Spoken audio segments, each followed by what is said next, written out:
conversation is starting now. The world of mediumship fascinates you?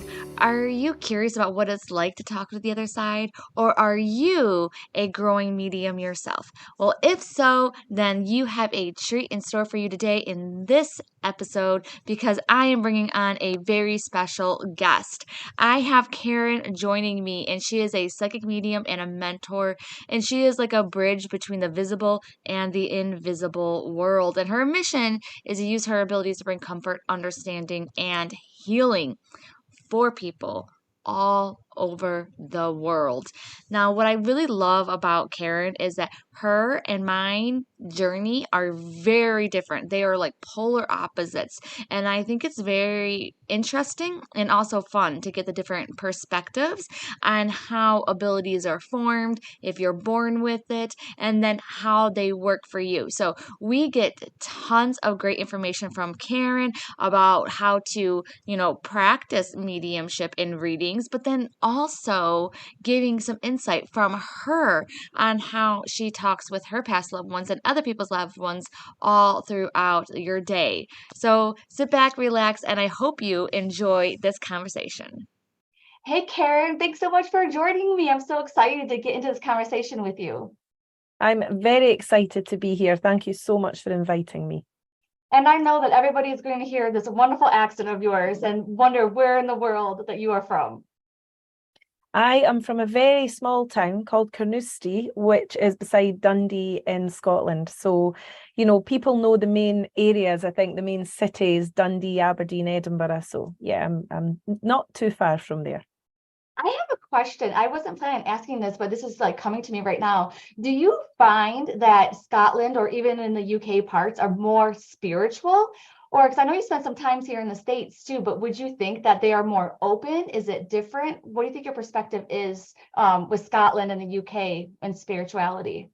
Yeah, I think that Scotland and the UK are getting much better at it. I think by nature, Celtic people, so Scottish, Irish, we're very reserved by nature, so maybe a bit more close-minded. Although in saying that, I would still say that like mediumship here has, spanned decades where people have talked about this. There's a lineage of mediumship in Scotland and Ireland. So we're kind of used to it, but the public as a whole, I would say that Scotland and the UK are actually much more reserved than, say, in the States. I think people in the States are far more open and willing to hear things and learn from things. I think we kind of get set in our ways a little bit. I think we're getting better. And how did you open up spiritually? Number one, were you living in Scotland? Did you always grow up there and then you kind of grew up spiritually? How was that?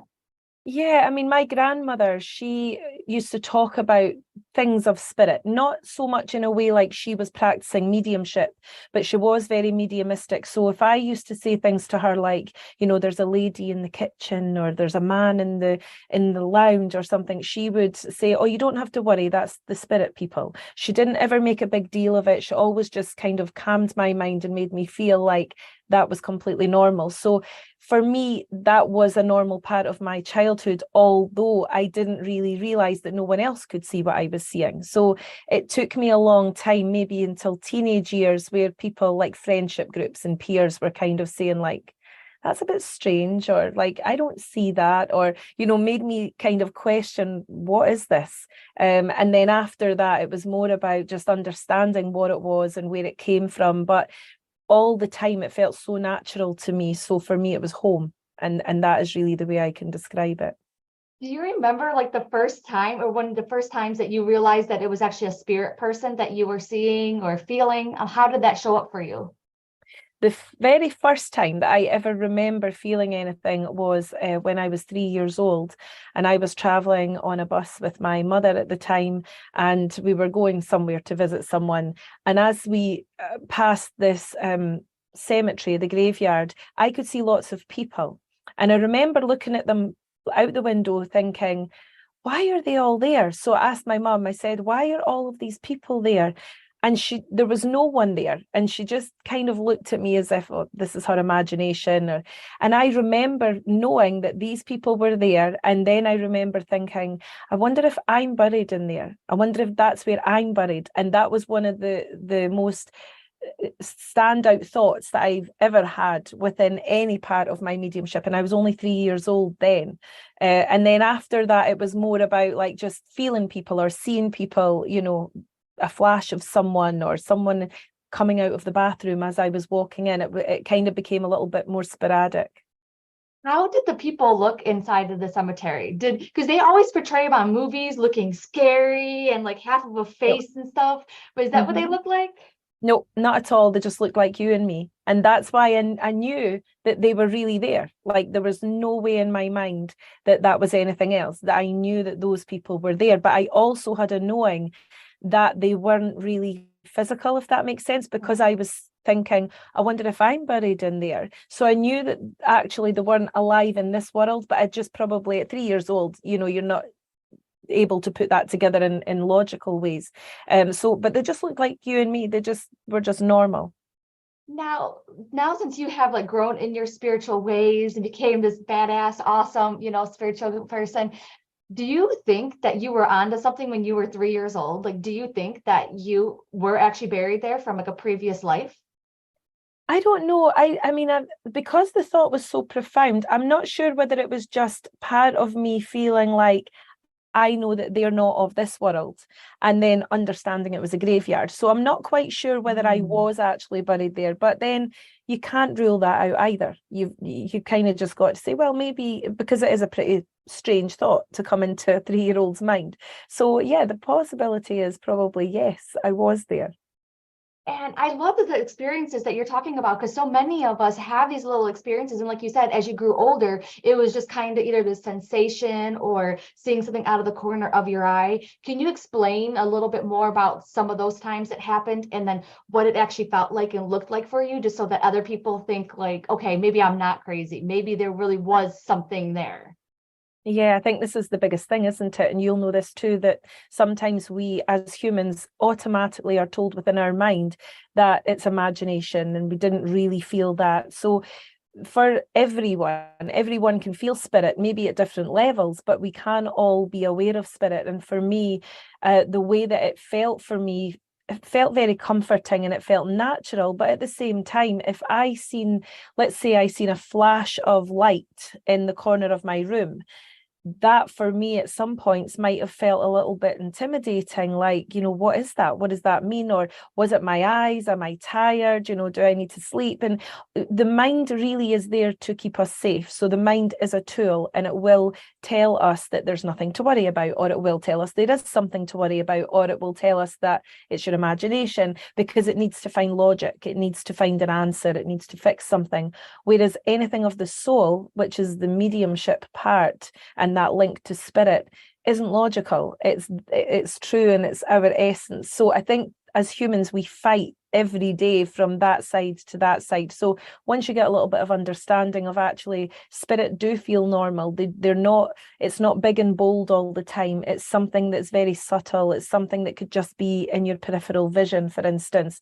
Other times it might be that you feel that your grandma was there, you can smell her perfume, or it's through senses, and the spirit world do work with every one of us through our senses. So it'll be smell and touch and sight. All of that is used.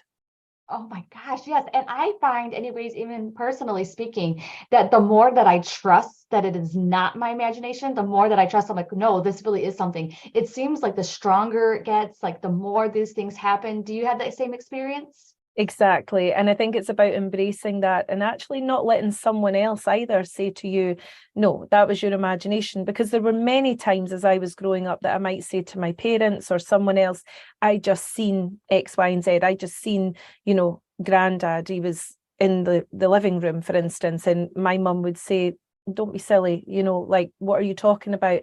And then that can cast doubt within your own mind, even though you're the one that experience that. So I would tell everyone, just trust, like you say, embrace that. And if you do, then you are far more open to the signs and you don't miss them half as much. Yeah, I think you bring up a good point, because a lot of us are like in families or in friendships and stuff where they're more skeptical. They're not really believers. They make us discount some miracles when there really are miracles. And I don't understand that concept, but I think you're the perfect person to talk to about this, because it seemed that, when you told a bit of your story about, your friends and that kind of thing, and then, they're like, wait, that was really weird. Why did you say that? Why did you do this? Now, did that stop you from opening up even further? Or what did you do, like, when your friends and the people around you were like, you're weird? Or is that Which how they I, reacted? which yes, it is absolutely.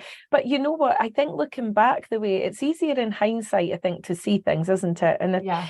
I remember meeting a school friend only a few years ago, and I hadn't seen her since, about the age of 16. And we had a good chat and said, oh, it was good to see each other. And I said to her, I bet you feel like it's really strange knowing what I do now. And because she'd said, oh, I seen an event poster and I can, I follow you on Facebook. And I said, that must feel strange. And she said, no, it doesn't feel strange. She went, I remember all of that through school. And I had forgotten half of the stuff. She said, I remember going into class with you one day and you were saying to me, after school, I've got some tarot cards. Let's go home and use tarot cards. She says, and she said, I just thought it was all very weird. And she said, but seeing that you do it now, it was not a surprise to me. And yet I had forgotten so much of that part of me. I had just thought, well, I've just got through life, because then life hits you in different ways, and it did with me. So I went through school and that was fine, and always felt spirit and such like. And then as my own life started to develop, meeting someone, having children, all the rest of it, life gets in the way. So you don't concentrate on that as much as you normally would. So I didn't really then develop it at that point, but it never went away either. And it wasn't until I was probably in my late teens, early 20s that it became a lot stronger again. And then I thought, I have to do, I need to know what this is and what can I do with this? And then I started to develop that. Oh my gosh. It always seems like something happens in order for us to like open up to our abilities, was it just your abilities getting so much stronger and like crazy things happening that you were like, okay, I need to get a handle on this. Like this is screaming too loud, like this part of me, I need to nurture it. Is that what happened? Or was there actually an event? I think it was more the nurturing part of it. Like you said, I feel that when it's a natural thing for you, you don't feel like you are being your true self unless you look at that. So life can mask that a lot of times. You're busy, kids and jobs and everything else. So life's a very busy place. So you don't have to really look at it, but you're just kind of masking what's really there. And so what happened for me was the feelings became stronger again. And it was more a point of, I feel like there's another purpose for me. I feel like I should be doing something else. I didn't feel like I was complete. And then when I started to look at things and then develop it, I remember feeling the very first time I sat in a home circle, which is the way that in Scotland, we used to sit in home circles and develop our abilities. And the first time I sat in a home circle, I remember feeling like, wow, this is me, this is me, this is me. And I felt so complete in that moment. And I've never looked back from that exact time. My mediumship, I've just worked with my mediumship the whole time.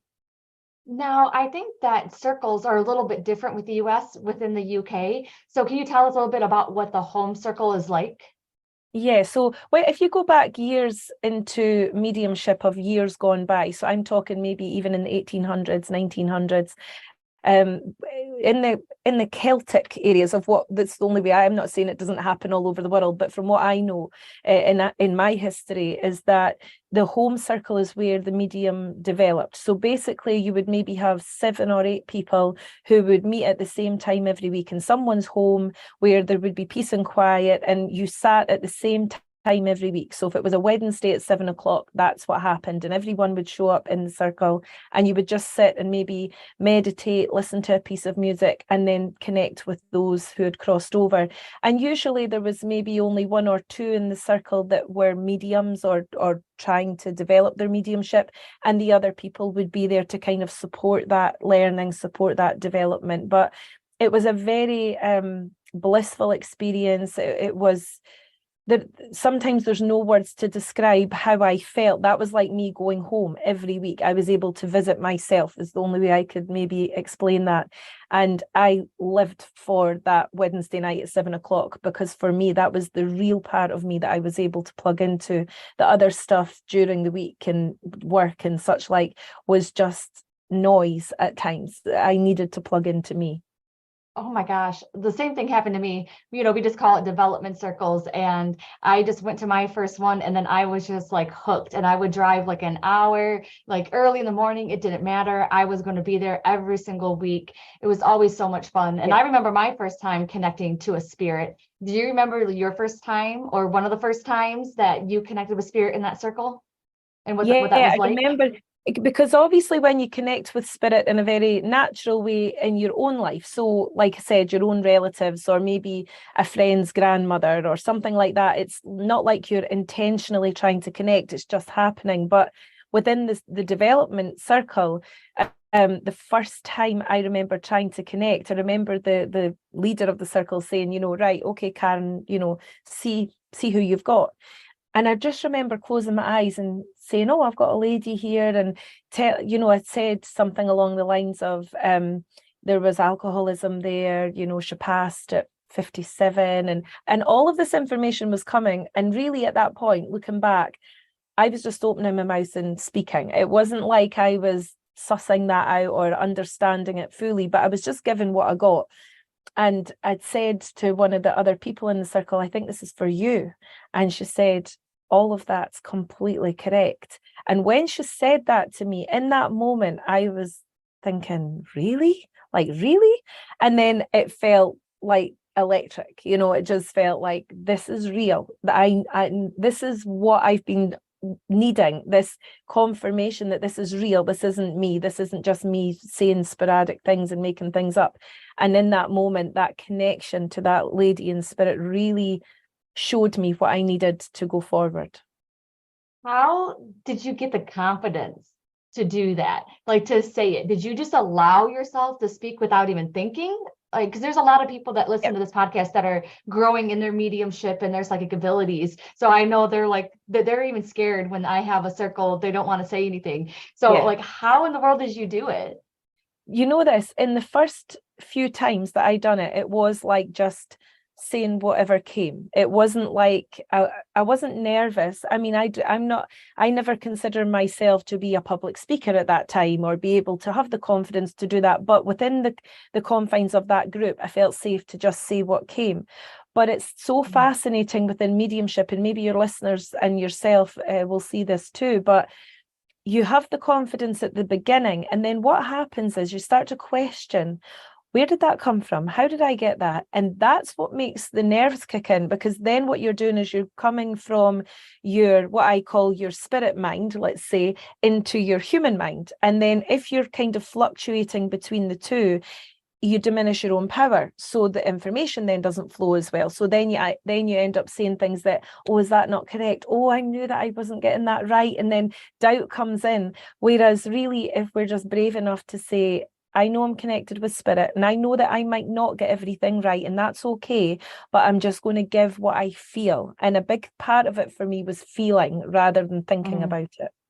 Yes, it's also true. I think it's just because we're so hard on ourselves. We might even see like other people and compare it and stuff like that. And it's like, oh my God, no, just say it, because those little miracles happen when you say it. And I think it's not even when you're in readings. Just like throughout your day when you are picking up signs and things like that. It's like, just kind of say it. And weird things have been happening lately where I'll be like thinking about someone and then they'll show up, or I will be, just thinking or saying something, and then all of a sudden it will resonate with that person, like totally on accident. And so I'm like, the more that you trust yourself, I think, and the more that you trust yourself to speak, even in just your daily life, then I think it's going to make it easier for you to translate and get out of your human mind when you are Exactly. And I say to all my students who I work with, I will always say, even if you, like, I will pair someone up, to practice with each other, maybe in a group setting.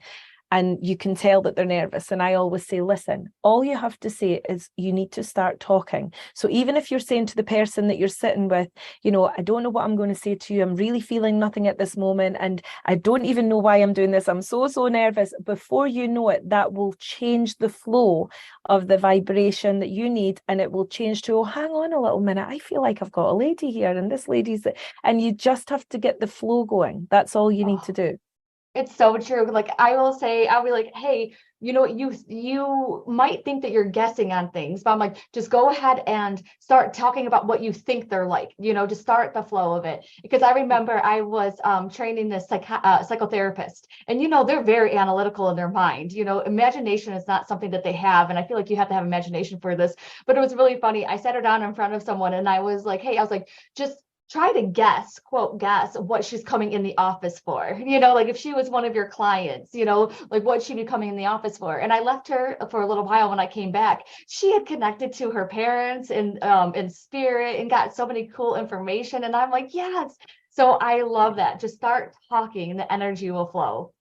Absolutely. You need to, the flow of the energy is how spirit can come close. You know, if we expand our power will reach their power, but only in the flow of the movement of it. And when you communicate with spirit, it's a very alive feeling. It's not, psychic work is different, where psychic work is more about the person in front of you, about their life and what they're doing. It feels a little bit more static. But when you're communicating with spirit, these people are alive. They're talking to you. They're giving you the information. So if you can create that flow, then their information comes. Now you do events and everything like all over the world. You even come here to the US sometimes? I do, yes, I do. I come to Michigan quite often, and New York, and I'm going to Indiana in the springtime as well. And I just think it's so incredible. We talked about it a little bit before, you know, we started recording, but it's like this kindred spirit kind of thing, because of what are the odds that you come from Michigan and that's where I'm based. So I absolutely love this. So I feel like everybody that's listening right now is meant to hear this. Because Me too. do you also believe or feel that everybody has this kind of gift, the psychic or mediumship, or what's your thoughts on that? I know that everyone is psychic. So every person in this world is psychic. And the reason is we come from the spirit side of life. So when we come here, we still have that intuition. We still have that sixth sense. That is what we worked with in the spirit world, because it's a world of thought, and we bring that here. So things like telepathy and knowing things and picking things up, every one of us has that. Now, some people will have it to a higher level. Some people will develop it to a higher level, but every one of us has that. Now, mediumship is different, I believe. I believe that you're born to do mediumship. So I believe that if you're meant to communicate with spirit, it's already there when you come here. It's a purpose. It's something you come here with. And that doesn't mean that you have to do it. You know, we all have free will. It doesn't mean that just because that's there, we need to follow that path. But I do believe mediumship is something I feel that you're born with, and it usually comes from a lineage of other mediums in your family, or it might even skip 5 generations, but usually you will find it somewhere in the background of things. Oh, that is so interesting. I absolutely love it too, because I've seen like even myself go from like never having any kind of spiritual encounters, you know, and talking with the other side. And do you ever feel like when you're in readings or doing your events, like, do you ever just get shocked sometimes with the evidence that comes through, and then just like this, wow, like I cannot believe this? Like, do you have that experience? Do you feel the same way? Yes, absolutely. I think there are many times when I come away from an event, for instance, or a private reading, where I'm feeling like, how did you give me that? Like, how did I get that information? I remember one woman coming to see me. She was English. She sat across from me, and I said to her, I have her mother there, and I gave lots of information, and she was saying yes. And all of a sudden, our mother started to speak Italian. Like, I could hear Italian. So I said, your mum was Italian. And she said, yes. She didn't speak a word of English.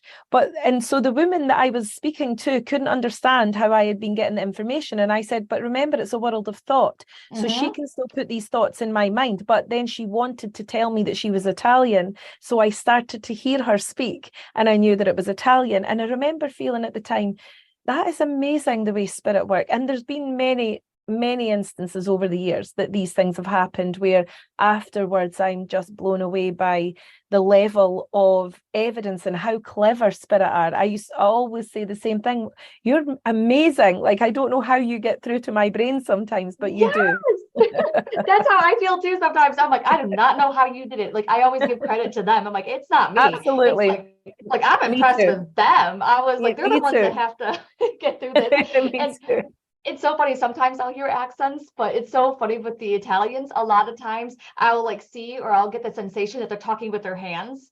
And that's There you kind of go. like my Yeah. symbol that they're Italian. I'm like, are they Yeah. Italian? You know, It's so amazing, isn't it? I remember one time actually, which was quite a moving moment. I was doing an evening of mediumship, and I'd connected with a woman, and just as I was coming to the end of her communication, I said to her, "Are you wearing a necklace with an angel wing on it?" And she said, "No." And I said, "Oh, right." I said, I just seen it right there, placed in my mind. And the woman behind her put her hand up and said, "I am." And I said, "I'm coming to you now." So I went to her, and I knew instantly her son was in the spirit side.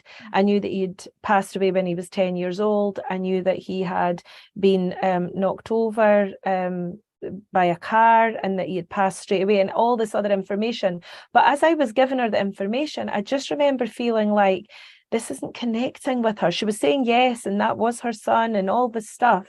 And everything I said, mainly, she said, "Yeah, that's true, that's right." But I just felt this isn't reaching her. Somehow this is not, I don't know if she's in shock or so. Anyway, I had to finish up because I had to keep moving on because it was a group event. And as I turned to take a sip of my water, I said to her son in spirit, "Look, I need to have your name." I never ask spirit names because I feel that people get hung up on names, and then if they don't get that exact name, then it invalidates everything else. But that day, I absolutely knew that that woman needed his name. And I said to the boy in the spirit side, "Please give me your name. I just need to tell her." And right away, he said, "Kai." And I turned back round and I went straight to her and I said, "His name's Kai."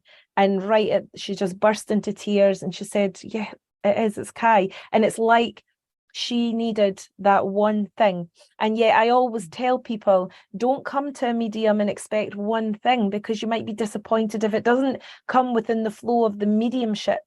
You'll walk away thinking that it wasn't a good experience. Don't close your mind. But I just knew that day she needed that. And I was amazed at the way he gave me it, clear and concise and right to the point. And again, I went home and I was feeling like, you're just amazing, like absolutely amazing. And I think you should always feel like that about your mediumship.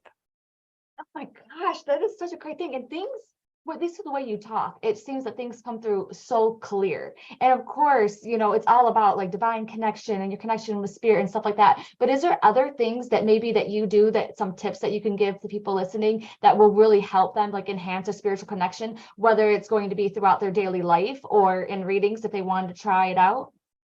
Yeah, sure. I mean, I think for mediumship in itself is never, it's not black and white. So there are times where I will do a session for someone and it'll be a bit tougher, or maybe I'll just feel like the flow's not happening today. And I think it's really important to address that with mediumship, that it's really not something that always happens so concisely. But I think also if you try at your mediumship, if you are developing your mediumship, you have to understand that it is a long road. It's not something that happens overnight, and it's not something that you're going to feel all the time. I mean, there are many times, and I'm sure you will agree as well, that one day you'll go and do a reading for someone and you'll be like, "Well, it was good. I felt it was there and the information was okay, or it was right, but there's just something that you're not quite feeling." And then other times it's absolutely mind-blowing. So it can go one to the other. I think really for people who are either developing or even, like you say, in day-to-day life, the biggest thing to remember is it's consistency. It takes time. You have to allow yourself that quiet place. You have to, people don't like to take time out of their own daily lives, which I understand because I know how busy life is. And so when you say to someone, "Look, do a bit of meditation," instantly they're going to say, "I don't know if I can fit that in. I don't have an hour to sit in the quiet." And that's not what meditation is. Meditation is just finding something that stills you. So for me, it's walking. I'm right on the beach. So for me, it's walking along the beach. It absolutely stills me. I don't know the power of it, how it works, but I know that that's what does it for me. Or a walk in the woods because the trees, nature helps me. Whereas someone else might be washing up the dishes and they just go into this kind of altered state themselves, and they're in that quiet place in their mind. So whatever it's going to be for someone is fine, but I would urge everyone that's interested in this to just take 5 minutes out of their day. It doesn't have to be a long spell, just 5 minutes to connect with yourself. And if you can connect with the true power of you, that will for sure enhance the power of spirit to work through you. I love that so much, because I do the exact same thing. It's like meditation doesn't always work, and I have narcolepsy, so now a lot of times I'm falling asleep if I do a lot of meditation. So I love that idea of just finding something that works for you, that gets you into that zone, into that calming zone. And I think that you would agree with this too. It's like, does your spiritual self and your real self, like, it's the same. It's intertwined. It's not like, oh, that's my spiritual thing and I'm going to go meditate in here and I'm going to do this ritual. No, it's not separate. Intertwine it with your life. Does that make sense? Absolutely. And I think that that's where we go wrong sometimes, if I can say it that way. It's more like you have to, if you're going to embark upon this development journey in any aspect, you've got to have a nice space. You've got to have a space in your house. You've got to make it very spiritual. You've got to light candles. You've got to play certain music. And it's really not the way. Now, don't get me wrong, that's a beautiful thing to do, and I love doing that. So I would still do that, but it's not needed. What's needed is the understanding, like you've just said, of that we are two in one. So we are spirit within human form. So there's going to be times where we are more within our spirit self, and there's going to be times where we are more within our human self, and both is okay. Because another thing that kind of stood out to me with developing mediums, or people that just discovering this, is that all of a sudden they think that they've got to be, on a higher realm, and they're not allowed to be human anymore, and they try to change their life into that, well, I must sit with spirit all the time, and then they kind of start looking at the world differently in a way like, well, they shouldn't be doing that because that's not the spiritual way. And I always say, listen, we are human first and foremost when we are here, and we have to have the human experience. But if we can understand that we are spirit too, it means that we can go between the two. And it almost is like, if you can look at the infinity sign or the figure of 8, I kind of see it like that. Just go the ebb and the flow, and one day I'll be more human, where I'm shouting at my kids and I'm telling them that they're driving me insane, and then the next day I'll be so spiritual and everything's lovely, and it's just the way it has to be. Yes. And that kind of reminds me of like a point that I bring to a lot of my students too. And it's kind of like you're setting yourself up too much on a pedestal and things like that. It's like, you are human. What if you get it wrong? You probably are. I guarantee it. You are going to get it wrong. You are going to have readings you try that are going to suck. Okay. And guess what happens? Yes. Someone books with you. You keep on getting a whole bunch of no's. What do? Yeah. You can reschedule it. Maybe it's not the right time. Maybe if they paid money, maybe you refund them, refer them to somebody else. It's not the end of the world. It's like exactly that. It's too much pressure, and I think also, to be fair, there's a lot out there that the public who maybe have never been for a reading before, they set it up in their mind what they need and what they would expect. And I think an honest medium is a true medium. And an honest medium is someone that will say, this might happen and it might not happen. And if it doesn't happen, it's no one's fault. And honestly feeling that, like, if I can't do a reading for someone for whatever reason, whether the connection just doesn't feel right to me or it's not strong enough for me, I don't then retreat from that, send the person away and beat myself up about it, saying, oh, what a terrible medium I am. I know how mediumship works and I'm confident within that. So I think if you educate people about it, like, say to someone, look, you're here for a reading, but I'm sure 99% of the time it's going to work, but if there's that 1% it's not, then I'm going to tell you that because I'm very honest, and it puts people's mind at rest straight away, and then we don't beat ourselves up as the medium either. Yes. And I've noticed too, if I ever have to reschedule a reading, like you said, it doesn't happen very often, but then all of a sudden it's like, oh, wait a second, they were having a very stressful day. They weren't going to be able to accept the messages. And then it's like even crazier, because then the new date is like the anniversary of somebody's passing. And then it's just like your mind gets blown. happens all the time as well. Same as you're saying, doesn't happen often, the rescheduling, but if there is something that either the client has to cancel or reschedule, or I do, 9 times out of 10, by the time they get that reading put back in the diary, something will come up in the reading and they will say that hadn't even happened before the original date, so I wouldn't have been able to talk about this. So I think you have to trust spirit, you have to trust what happens, and although it might be disappointing that it doesn't go ahead, there's a reason for everything, and divine timing is everything. Yes. And I don't know why this question's popping in my head, but have you ever had it to where, like, after a reading, you're still getting either information or signs, or do you ever feel them following you around? Do you have any experiences like that? I do, and I think it's not often, because I know that I know how to detach and kind of ground myself in my daily life, and so I don't kind of stay connected in that sense. But there's times where it's been a really strong connection, or maybe a really needed connection for the person that brought a lot of healing, and I haven't been able to quite detach from it as much, like that little boy I was talking about. I mean, I felt him around me for at least 3 or 4 days after that, but it was a lovely connection, and I kept just speaking away to him, and that was okay. But that's not a normal practice for me to do. And I think on the more, well, not negative, but just to share the other side of it as well. I remember a guy coming to see me, and he was due to come in, let's say at 6 o'clock, and I went to my studio at 5 o'clock to prepare for that, and he was standing outside my studio, and I thought, I knew it was him. I'd never seen him before, but I knew it was him the way he was standing.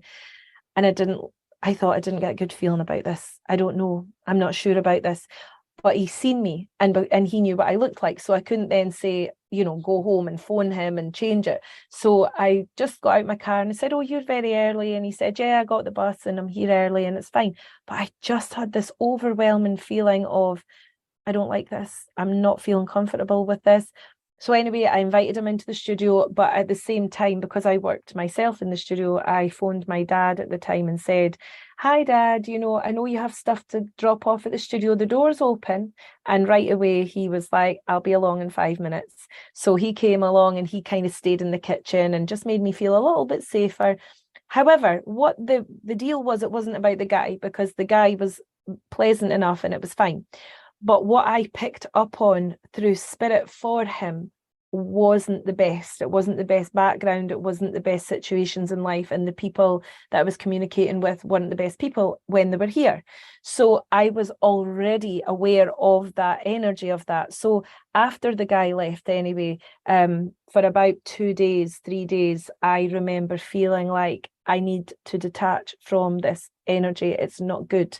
And it's not evil spirits. People get confused with energy not feeling good, that it must mean it's evil. It wasn't. It was just the darkness of the kind of things that had gone on in life that stayed with me. And as a medium, you will pick up every part of any energy that you're connecting with. So it's not that was an active energy. It's not like that person in the spirit side was connected to me or attached. You hear a lot about attachments and such like, which I don't necessarily believe in the respect that it's put out there. But you're connected. You can feel the connection. So sometimes it can take a little bit of time to just say, we need to, blow the cobwebs away. We need to go for a walk along the beach. We need to meditate. We need to do. So sometimes that can happen. And so that's how you deal with it. Like when you feel like either like overwhelmed or like, okay, maybe I didn't want to just say that it's a spirit or past loved one and stuff like that. But I think with anybody, if you're around somebody with this toxic energy, people who are always grumpy or whatever, maybe they're even in, addiction and stuff like that, you can kind of feel it on your energy. And so you kind of mentioned some things that we could possibly do. Like you said, be out in nature and meditating. Those are some of the things that have worked for you. Yes, definitely. And just really give yourself permission to understand what it is you're feeling. Don't go into too much depth in the sense of, I need to discover what this is. Why am I feeling this? What is this? Is this someone in spirit? Is someone connecting to me when they shouldn't be? There isn't a need for that. The only thing you can do is control your own power. So to control your own power, what you do is do whatever makes you feel better and enlightened and elevated. And like, say, for me, it's nature, but for someone else, it might just be, going out with family and friends, go for a meal, go and pick up the phone your sister, whatever it might be, to kind of ground yourself in the everyday life after it is the best way to deal with that. Yes. And that's a great point too to bring up, because I notice anyways, when I'm doing a lot of spiritual work, whether it's readings, whether it's, just being in my own headspace, learning a lot about it, I feel like it's really important to like ground and to get back into my human life. And do you do the same thing? Try to keep that balance?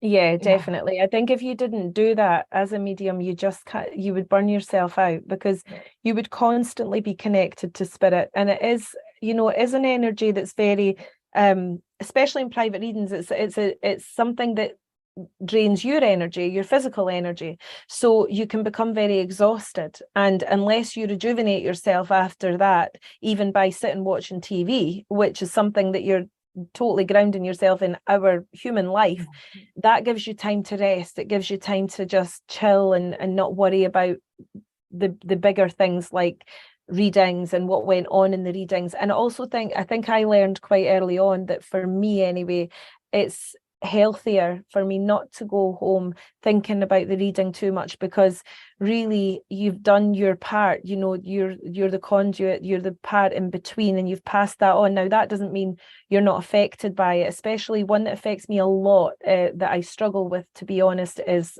children. If children have passed away, and for me that's a really hard one for me, and it's taken me time to master that, or try to master that in some way, and how to detach from the overwhelming grief and sadness that brings, because it's not the natural the way that it should happen. So it's harder, but again, I still find a way to do it, and I just have to thank Spirit for allowing me to be part of that reading, and hope that it healed, and hope that it brought something, and then I have to give myself permission to let that go. Oh, exactly. And the most memorable ones that I've had that stuck with me are the same ones with children, and it just hurts your heart. But I always find solace in knowing that like there's that connection, like I just proved that they're still there. Like there's no doubt about it. And so I always keep on reminding myself, it's almost like how you can talk about your spiritual mind and your human mind. Your human mind's so sad and just so devastated, and so hurt. You hurt for that parent, but then your spiritual mind is like, wow, but there's something bigger at play here, and we just connected to it. Oh my gosh. So I want to learn more about your events. So where can everybody like see you?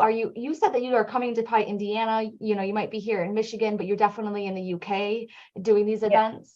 Yeah, so I do events kind of locally to myself, so that's in Scotland. But I am going to be doing more online events, because I feel like during COVID, right, that everyone was restricted, so everyone went online, and it worked really, really well. And then what happened, I feel, after that is then you get busy with back to the in-person events and everything, and kind of the online stuff I always speak to people online because of the the way people come to me from all over, but as a rule, I always said after COVID, I'm definitely going to keep up doing my online events. And of course, as we know, the way the diary works, it doesn't always pan out that way.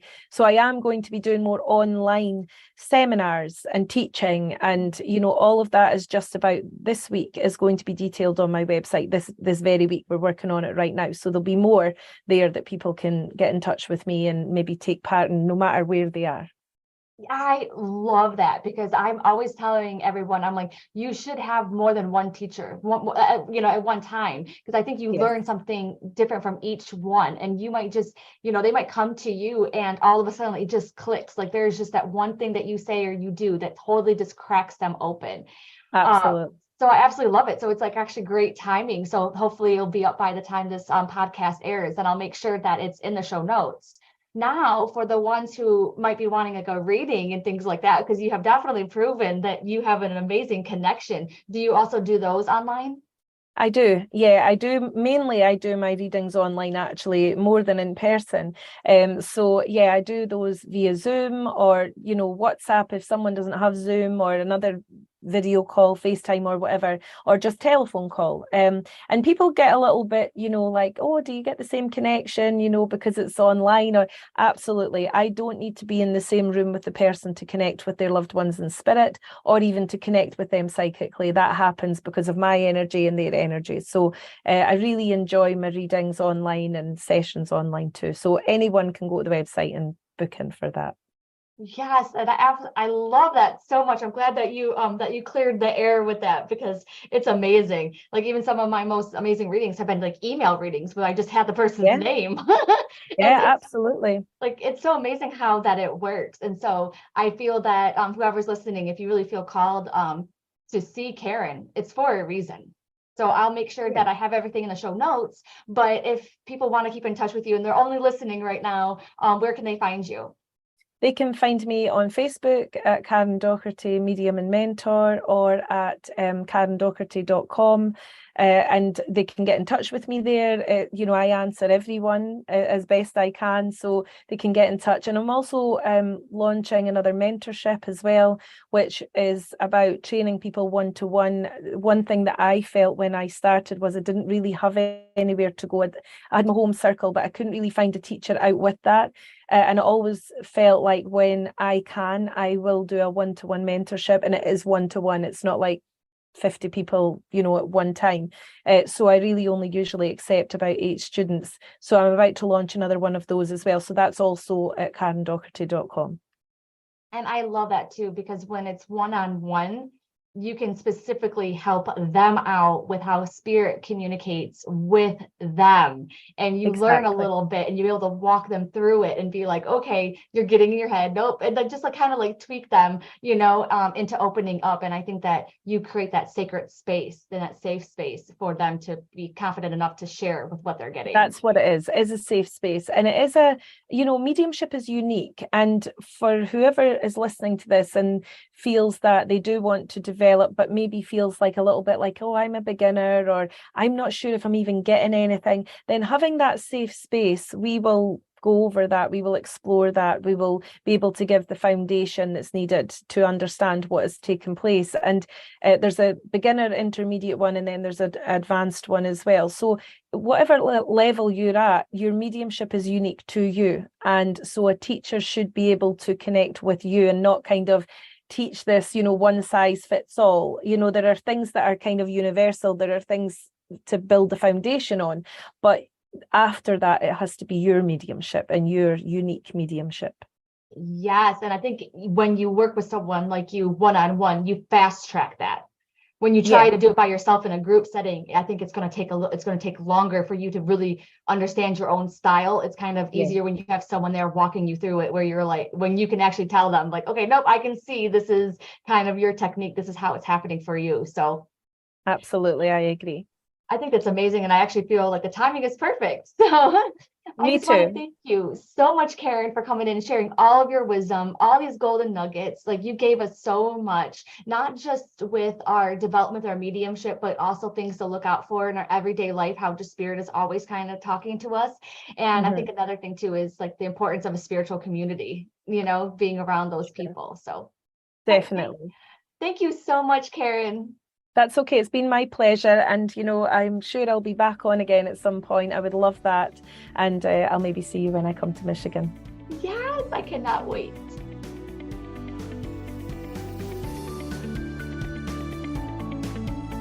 Thanks for tuning in to the Spiritual AF Life podcast. You'll find all the links to resources and more in the show notes. Make sure you're subscribed so you don't miss out on the incredible episodes that are coming up.